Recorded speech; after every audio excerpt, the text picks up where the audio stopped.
Center with Lakers and Thunder Game 4 underway in just about an hour.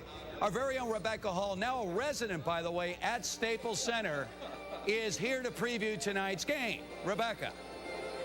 You know, I think we were just here, Steve, weren't we? That's right, yeah. Both of these teams coming off of a battle of a game last night. It was a must-win situation for the Lakers, and they answered. Tonight's game equally as pivotal. They can either even this series out, or OKC can go home on Monday with the advantage and in prime position to close this thing out back on their home court. Game this afternoon, the Lakers' full squad was back out here running through some plays, kind of a makeshift practice of sorts.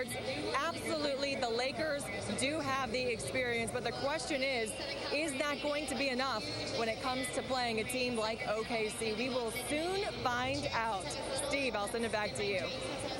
All right, Rebecca, thanks so much, and we will see you blow this game to the Oklahoma City Thunder at home, 103-100. Our very own Rebecca Hall out at Staples saw all the action. And Rebecca, I think this was uglier than the Game 2 choke by the Lakers. Yeah.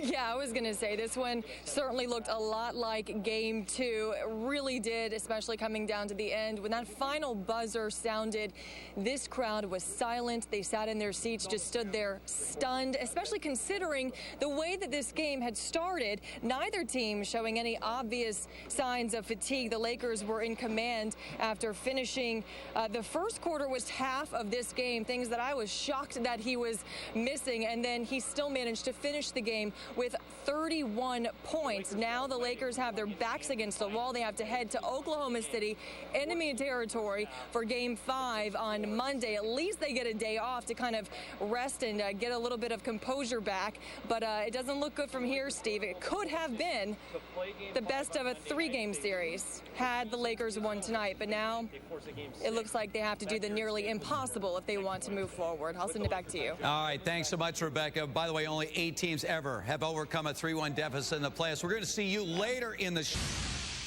Well, Steve, we saw the best of the Clippers and the worst of the Clippers all in one game. That bipolar play cost them the win. Neither team will get to rest much. Game 4 is tomorrow night right here at Staples Center. Steve, I'll send it back to you. Hi, Rebecca. Back out to Staples right now, Rebecca Hall. Let's face it, Rebecca, down the stretch, Kobe, the closer, could not make the shots. And you know, Steve, that is what I have been saying for a long time, and I know that everyone doesn't want to hear that because Kobe Bryant is one of the best scorers in the NBA. I get all of that, but down the stretch, he takes a lot of shots that are just baffling to me. He forces up a lot of balls. He doesn't get good looks, and then the rest of the team has to suffer. It really does make the defense of the Thunder not have to worry about guarding the big guys like Now, when Russell Westbrook and Kevin Durant combined for 68 points in the ball game, you have to wonder what kind of adjustments Coach Mike Brown is going to be able to make for Game 5. And it's not like the Lakers played bad. They not only came out with energy, but they managed to build up a lead in the first and then hang on to that lead throughout the whole game until, of course, the last 2 minutes happened. So I don't know that you criticize the Lakers' play today, or you just tip your hats to the Oklahoma City Thunder. Steve, back to you. Well, I tell you what, Rebecca, there's got to be some criticism here. Games 2, Games 4 are games the Lakers could have won. They had the veterans on the team. That experience should have counted for something for the Lakers in games that came down to the last minute. Instead, the youthful OKC Thunder making all the big shots when they needed them. Absolutely. All right, Rebecca, thanks so much. Great job out there today. Busy day for Rebecca yesterday.